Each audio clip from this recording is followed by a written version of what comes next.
Welcome to the KeyHelp user tutorial. In this one I'll show you how to add additional FTP users.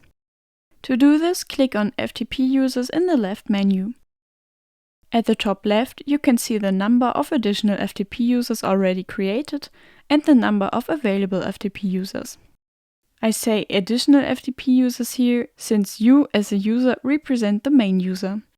Otherwise, the FTP users that have already been created are clearly displayed in the table. By clicking on Show, the connection data required for the connection to the server can be displayed in the web browser. In the overview at the top right, additional FTP users can be created as long as the quota for FTP users has not yet been exhausted. The username is generated automatically. Furthermore, a freely selectable description is possible and the root directory can be selected within www or files. You can freely choose the password.